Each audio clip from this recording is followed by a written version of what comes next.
One of the highest leverage skills you can master as a leader is moving from transactional to transformational leadership. In today's conversation, I'm interviewed by Michael Lopez, a LinkedIn top voice in leadership. So you're going to learn how to stop being a checklist manager and start becoming the kind of leader who consistently builds top performers and future leaders. By the way, if you don't know who I am, I'm Marcus Chan, founder of Venli Consulting and a former Fortune 500 sales director who went from almost getting fired as the worst rep to being promoted 12 times in 8 years to leading a 9-figure sales org with over 100 people on my team. And now today I work with B2B sales orgs doing at least 10 million plus in revenue who want to uncover the biggest hidden revenue leaks and want to scale to 9 figures and beyond. Now I've seen this pattern over and over and over, which is top reps get promoted, get zero real leadership training, and overnight become glorified babysitters and spreadsheet cops. Their teams do the bare minimum and turnover is sky high. They're exhausted, frustrated, quietly wondering, maybe I'm just not cut out for leadership, when in reality, they are simply set up to fail. So in today's episode, I'm going to break down the mindset and behavior shifts that separate transactional from transformational leaders, the respect model for building trust and ownership, how to coach people through the pit of despair so they actually come out stronger on the other side. And if you stick to the very end, you'll walk with this simple, repeatable play you can use this week to turn one of your average team members into a future leader. Let's dive in. Good morning and welcome to Top Voice Tuesday. I'm excited to be on with Marcus Chan today. We've been looking forward to this conversation for a while to talk about probably the oldest conversation in the books, leadership. And I'm going to give you a chance, Marcus, to introduce yourself, talk about what you do. So, Marcus, let's start with our question that we always start with. First of all, tell us who you are, tell us what you do, and how did you get to the top of the Top Voice Mountain?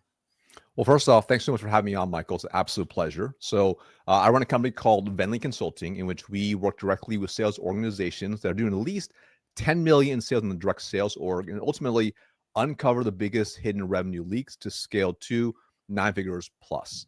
Now, I've run this business now for about just over 6 years now. And to answer your question, how did I get, onto the LinkedIn, quote unquote, mountain, the top voice, if you will, is because I actually did a majority of my career in the trenches. So for 14 years, I started from the very bottom as the absolute worst sales professional and almost got fired. Eventually figured out, had some success. Ended my first 8 years getting promoted 12 times. Got to the point I was running a 9-figure sales org, over 100 plus employees, won every single award, had a lot of fun doing it. And it made a lot of mistakes along the way.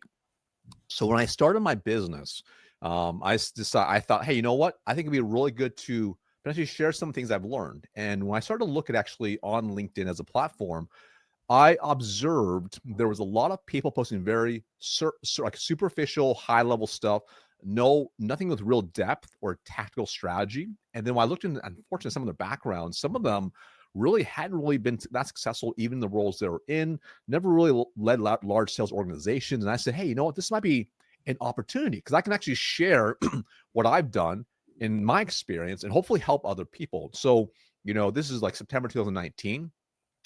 I just started like posting, consistently, 1 to 2 times a day, sharing best practices, strategies, stories, how to become really effective in sales, how to close more deals, bigger deals, to leadership stuff as well. And started just to, get some traction. People started like coming to me. Like I started to get a lot of like connections and people started sending me DMs, say, hey, I tried this, it really worked really, really well.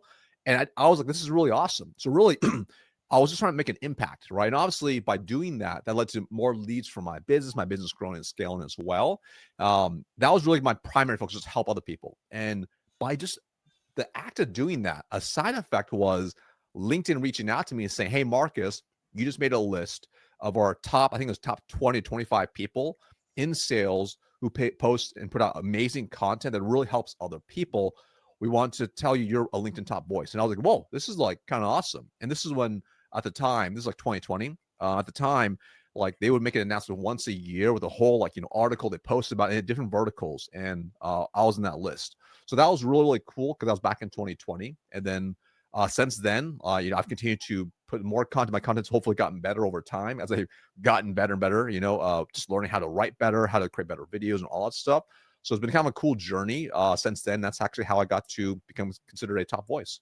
Yeah. Wow. What a great. So you've been at this for a while.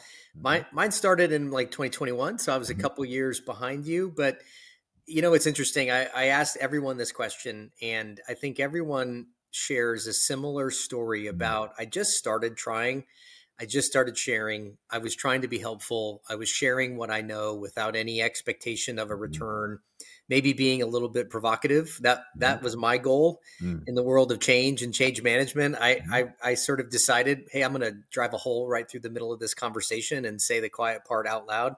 I think the algorithm really liked that, at least at the time. mm, So, how have you evolved your strategy around content? Like, what do you mm. do a lot of video? Do you do a lot of long form stuff? How do you think about that now?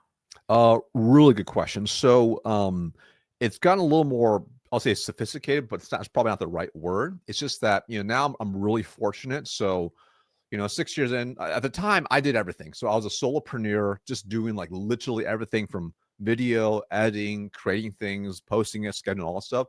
So now, I have a team behind me that helps me do a lot of the post stuff. So I can be essentially the main brain, if you will, and I can provide them the raw assets and they can create carousels, videos, etc., as part of the strategy. Now, the core of the overall strategy is really simple. So typically, we have one pillar piece of content. So, and that's usually gonna be a long form piece of content. So in my world, I prefer video because I can go on camera and just riff about any topic regarding sales leadership for like hours if I want to. So I create one pillar piece of content. So typically in my what I do now is I have one pillar, like YouTube video, if you will. That YouTube video now can then turn into many, many different ideas and then pull from this. So we could take that one, 30-minute YouTube video, and now we can create several different carousels teaching different ways. We can create mini video clips as well. We can create like just text only posts or image only posts, etc., and that type of stuff. So from a strategy perspective, with that one pillar piece of content, and then we can just turn it into like dozens of extra pieces. And of course, those all come out the same. They get sprinkled over the next 6 months of how we kind of want to utilize that as part of it. Now, Yeah. to get super tactical, we tested different types of content, and as of right now, one of the metrics we look at is saves and sends on LinkedIn. So we take a look at Mhm. each piece of content, like, hey, how many people, how many are getting saved of each piece, and how many are getting sent on the platform, which is a good indicator of people find this valuable, right? And we found, generally speaking, our most valuable posts have been carousels consistently. Maybe Mm. because you can download it. So for us, we do typically 7 carousels each week, very dense, very, very like tons of value inside. And then we do 7 videos, short form videos as well. And short form about 2 minutes long. Now we've tested a little bit because we used to repurpose videos and just like kind of cut from a YouTube video and put it on there. And we do that sometimes still. But we have found the made for social content performs significantly better. To be very, very specific, like literally taking a camera out or a phone and recording something specific for platforms. That has done really, really well. So we've been doing that now. We look at all the data, and typically, in our personal experience, when we film made for social content, it usually perform like 3 to 4 times better from every single metric across the board. So now we pivot that video strategy. But from an overall perspective, consistently 7 carousels a week, 7 short form videos a week. Now, sometimes we'll switch it up with a post here of an image or text only here, but consistently, that's how we structure the content overall. Wow, that's a masterclass in social media strategy right Yeah. there for anyone listening or watching. That's definitely the theme of the day is to reuse as much as you can, be Mhm. consistent, and mix up your content format. And I think that's great. I've done some carousels based on this show. Mm. Every quarter, Love it. I do a big summary of what we've talked about, Mm. and that really does well. Mm. So we could go into that more, but let's talk about leadership here. We've just got Sounds a good. comment in the chat about transactional leaders, trusted advisors, and some of these phrases. So when you and I Mm. first met, Mhm. we had this conversation. What do we want to talk about? And you used this phrase, transformational versus transactional Mhm. leaders. Maybe let's just start with what is a transactional leader from Mm. your perspective? What does that Yeah. mean? So in my perspective, a transactional leader is almost like a checklist type leader, right? It's kind of like did like if you're a sales manager, it's like, oh, did my rep make phone calls? Did they do this work? Did they show up on time? And yeah, that's important to a certain extent. That you can have a robot can do that job, right? That's someone who's getting replaced by AI, frankly. Then you have transformational leaders who can take people who are, I treat like almost like clay, and they can build something absolutely incredible out of it. And I want to give you a really, really simple example. So, as an analogy, right? And this is a way of thinking, right? I'll give an example. So we just bought a rental property about a year ago. It has 6 total units inside. So, and it's a really good area in Portland, and it's not in great condition. And if I was a transactional leader, I would say, let's just fill it with people, and that'll be good, right? Maybe we could charge like $1,000 for rent, whatever per unit, maybe $6,000 in total gross revenue. That's a transactional leader kind of thinking that way. Now, a transformational leader is like, okay, how can we maximize it, make it better, and take this clay and make it far bigger, right? So the first stage was we do a complete remodel, fix up, make it look completely different, and we're able to double the rent. So now something goes from 6K to 12K in revenue, just in the same thing. So that's part one. Part two, we also, because of the property, we can add 6 more units. So that now suddenly that property is going to double in size to 12 units, right? So now we're in the process of getting that completely dialed out. And when I think about leadership, it's much like the same way. You get a rep who comes in and works for you. And if you're a transactional leader, you get them to kind of do the job. But if you are a transformational leader, you get them to achieve things they never have achieved before, from a results perspective, from discretionary effort to how they show up to their career. So it's a way of thinking that then trickles down to what they do on a day-to-day. So if you have only built mediocre teams and never wonder why aren't my teams consistently crushing and blowing out of the water and doing way more than everything? Why don't they the benchmark? Chances are pretty good your leadership style might be more transactional versus transformational. Yeah. I love that example. It's about seeing the potential in That's right. yourself and others. As you said that, there's a great quote. It's actually in my book. I've used it several times.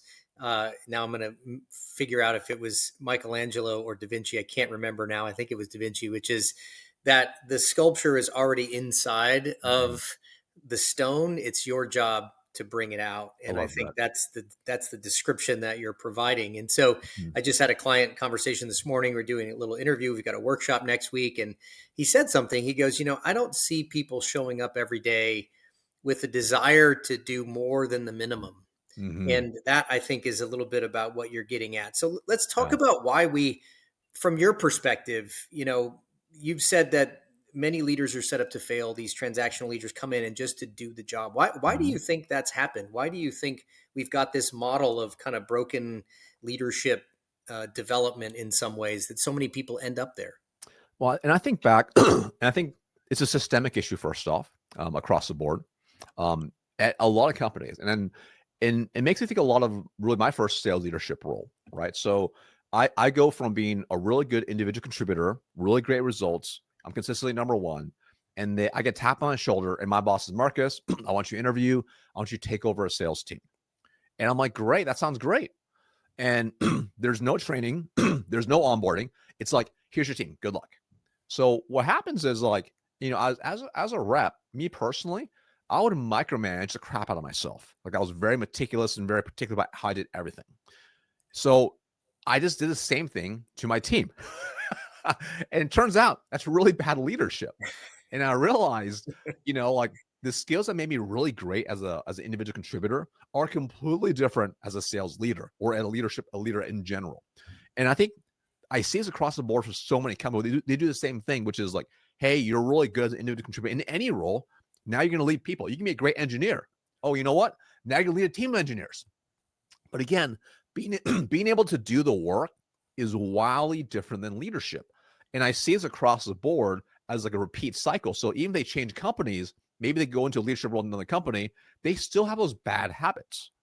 And it just never really goes away. And the unicorns, the ones who get promoted and ultimately run large organizations, generally speaking, they have kind of figured out a way to like kind of understand, okay, I need to lead through my people, and they become better over time. It's not every single time, because sometimes you still have really high up leaders who are very transactional, but generally speaking, those who have potential high upside, they understand the more I can maximize my people, get the most out of them. Yeah. Those are the ones who lead in a very transformational way. But it's because they're just not trained properly, and they usually don't have the self-awareness or the coaching to get to that point where they realize, wow, what I'm doing is actually leading to my own issues. So for instance, a lot of times, I'll give you an example, a lot of sales leaders, they just say turnover Michael, it's just part of the job. So like, yeah, it's okay if we have 50% turnover as a sales org. That's normal. Sales always has high turnover. Generally speaking, yes, that is the case. But if you take a step back, even from a numbers perspective, and you realize every single employee costs you multiple six figures in costs as a result, then you should be thinking, you know what? How can I minimize this burn? How can I retain my best people? We'll still have some turnover, but I'll ultimately get the most out of each person. So when you start thinking this way, you start doing different things. So for example, I took over a sales org back in like 2012, and I was a rep, went to this leadership role, and they had 50% turnover. Now at this point, I did many turnovers as a sales leader even prior to this company. I knew exactly what I had to do, right? So I did all the right things to make sure you retain the right people, clean the house a little bit, get the right people in. And we actually took turnover from 50% down to 20% in year one, right? Or when I took over a large org, it was over 85 employees. They had 40% turnover. I took it down to 17% in year one. This is with the 85 plus reps. So when you understand transformation is really critical, you start doing different things. But it all started with me realizing that I was not good at leadership. I need to become more transformational to become better. So Yeah. as I became a leader, that was really critical. I started developing future leaders. I'm like, I can't let them make the same mistake I made. So that was really, really vital. But this is why, again, it's a systemic issue where we see across the board, most reps or most leaders stay transactional because they never are taught a better way. Yeah. There's a couple of things you said in there that I want to touch on. There's a couple of things I think are really important. I did a post on this probably last year. One of the most difficult transitions in your career, and I think maybe in your maturity and in your life, is moving from player to coach. One of the hardest And ones. when you and Yeah. in many ways, this is an overgeneralization. Yeah. The better of a player you are, the harder that transition is 100%. because you understand, maybe you don't even understand, but you understand your method, you understand your will, you Yeah. understand your drive, your talent. And not everyone is as talented as you. Yeah. And one of the first gaps that you experience is the frustration of people who are less talented That's right. from the person that you were. That's right. Why can't you just get this right? There's a great Mhm. story when Michael Jordan retired. And if you recall, I think it was with the Wizards, he started to do some assistant coaching. He really struggled Yeah. because he didn't understand why people couldn't be like him. Yeah. Right. And just this will and this drive. And so that's this first transition that so many people, I've seen this in the consulting world. You've got a hot shot consultant. They're really productive. They're really strong. They're really responsive. They work all the time and they become the leader of a team and they drive everyone into the Mhm. ground and they don't understand how to make the transition.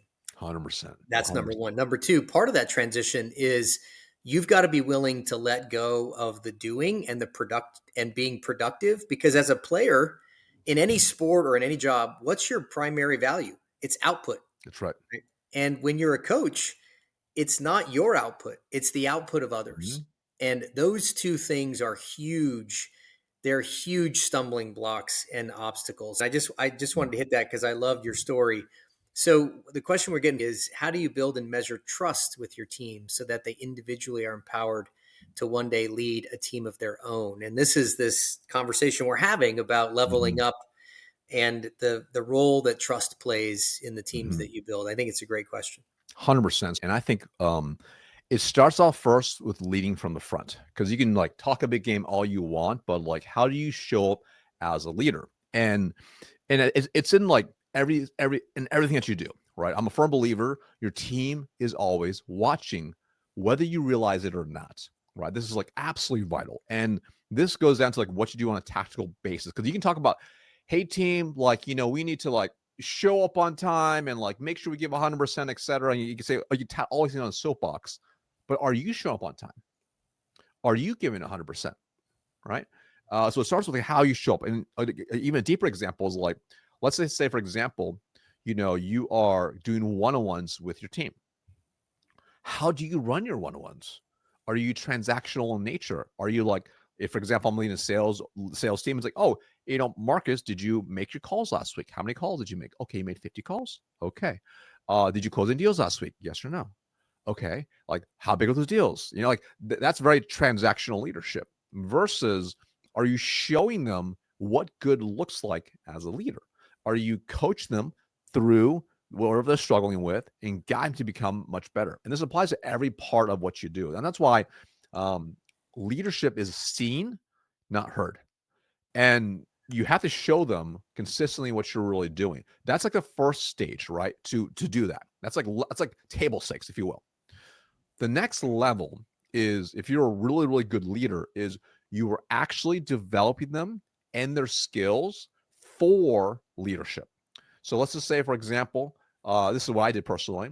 I had many people on my direct sales team that said, Marcus, I want to be, I want to be an enterprise account executive. I want to be an enterprise type role, or I want to be a leader like you.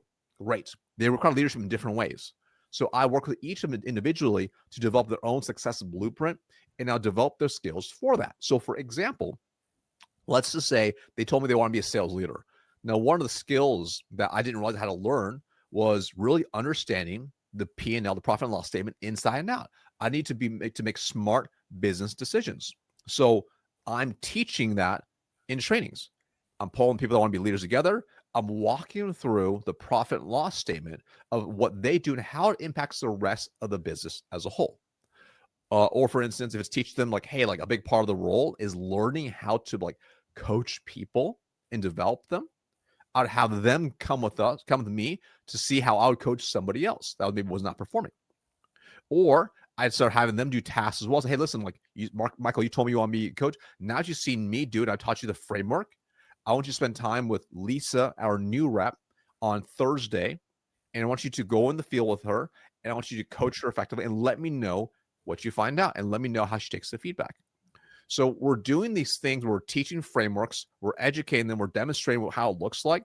And then we're giving them the opportunity to actually apply it live before they're in the role. Because if we can get them doing these things before they're in the role, well, number one, you'll actually have better retention because they understand how important their development is to you. But then number two, when they step into the role, it's not such a shock because they had already been doing those things already for that role. Yeah. Just a ton of wisdom in there. And one of the things I say all the time about leadership, I say this to the athletes that I coach. You know, I still coach football. This is my last season on the field, but I'm a leader in all sorts of different ways. One of my favorite quotes, by the way, another favorite quote is from Mike Krzyzewski, the legendary Duke basketball coach, who said, "I'm not a basketball coach. I'm a leader who happens to coach basketball." Mm, And I love that because it speaks to these essential skills. And one that's of right. those you touched on, which is, I say this all the time, I'll never ask you to do anything that I haven't done or I'm That's not right. willing to do myself. 100%. And that is leading by example. And you cannot talk out both sides of your mouth. You cannot ask people to do things that you're not willing to be in it with them, to be in the struggle, to be in the fight, to be the first one to stand up and the last one to leave. All of those things are Mhm. absolutely essential. I just love that you shared that. The second thing you said, which I think is really important, is your role as a leader is to transfer knowledge. I need to Right. teach people to do what I can do, understanding that we all have natural gifts, which gets to the third thing you said, which I think is just really wise, is you've got to understand each person individually. Mhm. You've got to understand what makes them tick, Mhm. where they struggle, what they need in terms of making the next step. By the way, what they need is probably not what they want. Those are Mhm. not always the same That's things. right. And to be able to coach that person through that experience. And I think this is where, for me, leadership becomes the greats separate themselves, because Mhm. I always tell people at the end of the day, if you're a leader, you should be emotionally and mentally fatigued. You Mhm. should be thinking about other people, thinking about That's where to right. go next, thinking about how to get the best out of them. And that takes effort. It's Mhm. not just transacting through the day. So how do you get people to make that turn? What are things that you help encourage people when they're maybe doubting themselves, when they're not sure if they're cut out for it? How do you approach that situation? 100%. So there's a few things we do, and I think, being proactive is the number one thing you can do first as a leader, right? To anticipate that, right? So, tactically, I'll give you a couple different examples that I would do. So I think number one, new hire just starts. It's brand new. I sit them down, and we fill what I call a success blueprint. So in that blueprint, they're sharing and we're writing down, we're documenting what are their key skills that they believe they have, what are the weaknesses they perceive, but also more importantly, what personally drives them. Why are they there? And I'm not looking for stuff like, hey, Marcus, I want to be a top rep. I want to make, 500K. I'm like, okay, cool, 500K. What would that mean for you personally? Right. They might say something like, well, like I want to retire my spouse, or I want to buy a new property, or I want to send my kids to private school. Okay, cool. Now we're getting a little bit deeper. So we're identifying what truly drives them. So we'll understand that bigger picture, right? It's really key. The next thing I also do as well early on is I show them the journey, meaning I tell them right now, when you start, you're what's called a enthusiastic beginner. You are pumped up. You got that rookie energy, a new company, new opportunity. You're going to work harder than you ever worked before. Then you'll get to a point where you become a disillusioned learner, where you're like, okay, this is harder than I expected. I'm not getting the results I want. I'm struggling here. And you eventually may get to the point where you are in the pit of despair, in which suddenly you're like, my results are not what I expected. This is way harder than I expected. I don't know if I can do it. You're second guessing yourself. Imposter syndrome is setting in, and it's really, really, really hard. And this is what separates the elite from the average. I call this the moment of truth. And I share like this is part of the journey. However, if you execute and you're coachable and you do what I coach you to do, you will get to the other side of that dip where you'll see relief, you'll see success, and you'll continue going. And the reality is this cycle goes up and down consistently. So you have to understand where you are in the cycle. So I help them understand this is normal and part of the journey. So as part of once they get onboarded in, I'm also doing everything to make sure they're fully set up for success. So that means a very robust onboarding, training, development, resources, coaching, support consistently all throughout as part of it, right? And then even after the onboarding, I have specific things we do as a leader to help minimize and coach them minimize any type of risk of them like, basically defaulting, if you will, to set them up for success, which is like really robust one-on-ones to coach them accordingly, getting in the field on calls with them, coach them every single week, train them even after onboarding. So this is ongoing at all times. So this keeps the bus going for all reps, regardless of tenure, right?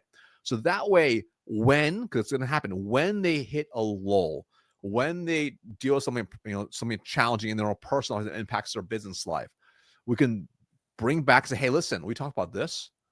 Remember, what stage in the journey are you right now? And then when they realize they're in the pit of despair, right, that moment of truth, it's like, hey, cool, let's coach through this. Because remember, what's most important for you, you have this big, big goal of putting your kid in a certain private school. That's why we're working towards this. Yeah. So we're starting to help coach them through this, but then also really specifically, when they're in that moment of despair and they're second guess themselves, it's giving them a very clear action plan, exactly what to do.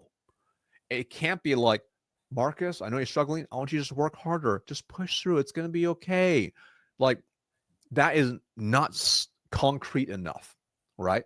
It's got to be like, okay, Marcus, like, hey, cool. Like, you've been doing a really great job with your overall discovery. You have what's called a level 5 discovery. You need to get you level 10. To get to level 10, we want to implement the RIM framework. It's 3 components. Here's exactly how you do it, how you say it. Let's role play together. Let's get you skilled up. Okay, cool. Let's practice. And you're in the trenches with them and you're getting them ready for the next stage, right? Because ultimately, you're getting to a point where, you're uncovering, is it a can't do or a won't do? Is it a skill issue or is it a will issue? And I can deal with the skill issue. If it's a will issue, they're not willing to do it. That's a different conversation. Yeah. So the key is being proactive, always leading to that point. So that way, when they do get to that dip, that's okay. We prepared for this. Now let's lead through it together to help get to the other side. Well, I think so much wisdom in there. And by the way, nice job on the Princess Bride reference. And for those of you listening, The Pit of Despair, one of my favorite movies of all time.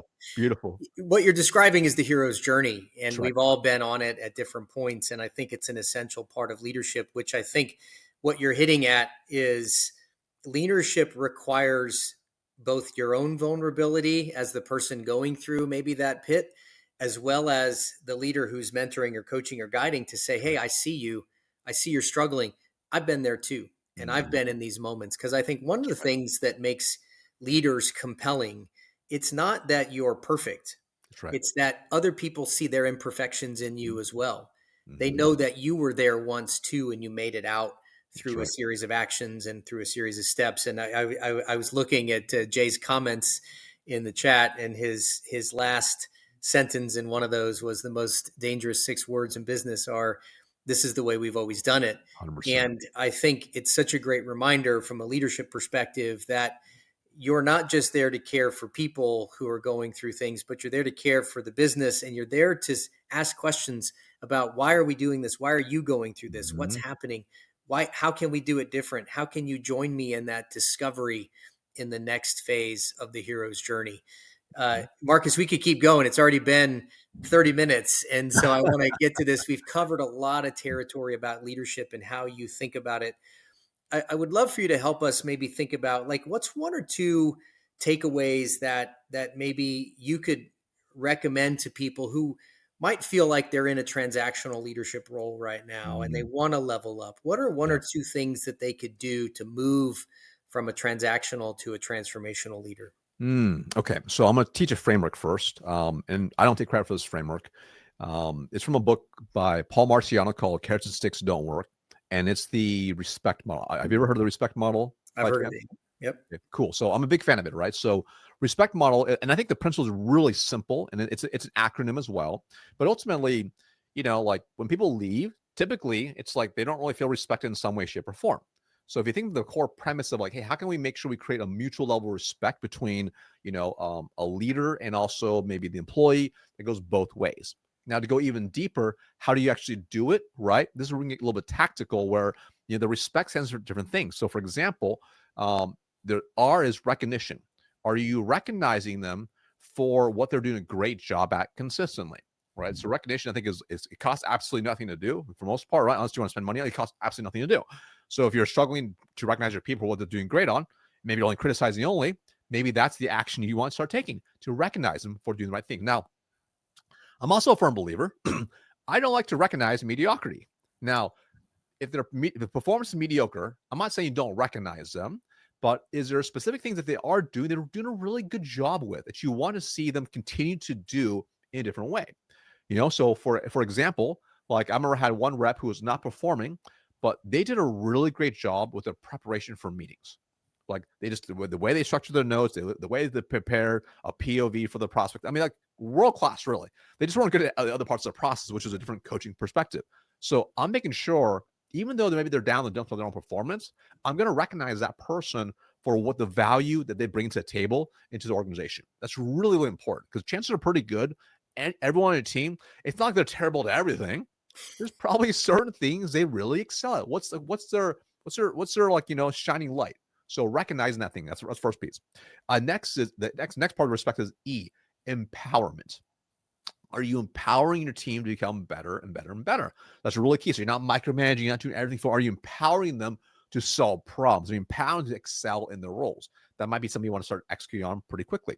Then you have S, which is supportive feedback. So you're also coaching them as well. So you're not just giving only recognition. You're also saying, hey, great job. Can I coach you on X? Can I coach you on this? And you're guiding them to help them become better at their job, right? It's not just you just getting mad if they're not doing certain things. You're coaching them to make them better. That's really key. But you're doing it in a way that's supportive to them versus a critique. And then you have P, partnering. This is a big one I see a lot of companies, a lot of leaders miss, which is, are you partnering with them with whatever the focus is on? So if they're struggling, not performing, is it like, hey, let's work on this together? Or is it, hey, Marcus, you're bad at your job, go figure this out? That's not partnering. Versus, hey, Marcus, you're struggling. Can we discuss together how we can help you take your game to the next level? Can we walk through and plan together a plan you feel really good about to help you get to where you want to go? That's partnering together so they feel they're part of the solution, part of becoming the next level, right? So we have RESP, and then we have E, expectations. Are there really clear expectations on how to excel in the role and what to do? I found that a lot of time it's not clear at all. It's like, hey, just show up, do this. It should be crystal clear. Like if it was in a court of law, are the expectations laser clear so everyone knows exactly what success looks like, what's good, what's bad, being really, really clear. Then you have C, consideration. Are you showing consideration? Do they feel like you actually care for them, or are you just a number? Right. And that's really important. And I'll tell you early on, I struggled with this because I didn't realize, even though I was doing these other components, they felt like I didn't really care because each person defines it differently. It's like, they're like, hey, you never asked me about my family, you never asked me about, my personal stuff. And I'm like, oh, I didn't realize it was important to you. Right. That was a good reminder for me.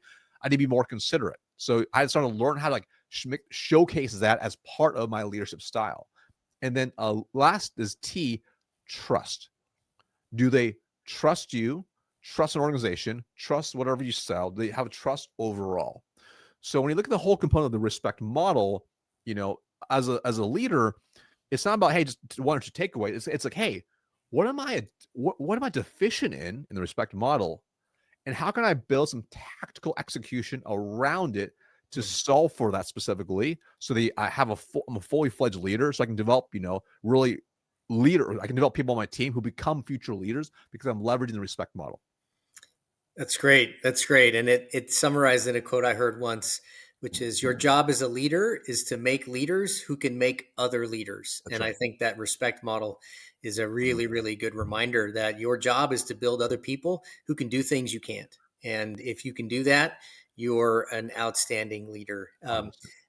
This has really been great, Marcus. As you know, there's a closing custom on this show that I stole shamelessly from another podcast. I think it's great. But the last guest leaves a question for the next guest. And I think this can be a good one for you. So, looking back on your career, what's one piece of advice you wish you had back when you started? And what would you have told yourself that you could do differently now that you've got several years of your career under your belt? I would say, if I could look back and give myself one piece of advice, I think would have probably, I would say, dramatic outsized returns based off this advice, that I wish I knew, it would be to focus on increasing your self-awareness.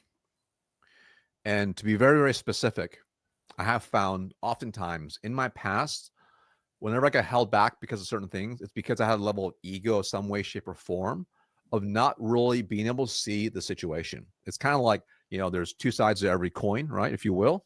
I found early on, because I didn't have the self-awareness, I wasn't aware of how I showed up, because perception is reality. I wasn't aware like what I did and the impacts to other people. So that hurt me early on, right? That hurt me from a sales perspective, it hurt me from a leadership perspective, it hurt me across the board. So if I could like shake myself and like, hey, you need to like focus on like really being aware and understanding how you are showing up, not to change who you are, but just so you have an understanding of it. This will allow me to change my approach and adapt differently based on the circumstance of whatever situation I was running into. It's a great piece of advice. I resonate with that. I would give myself the same advice. I've always been a bit of a maverick and a troublemaker, and I've blazed some trails through things. And at times you got to know, when does that behavior not serve you? That's right. And, you can't perceive yourself, and you need feedback from others to say, hey, this isn't working out the way that you think. Being the smartest person in the room, or being the sharpest person, or knowing the strategy, knowing the answer and taking off running and turning around and no one's behind you, it's not helping anyone. You've got to be able to create a following, and that's not always done just because you're the best player. I think it's a great tie-in to the player-coach conversation. 100%. Marcus, this has been fantastic.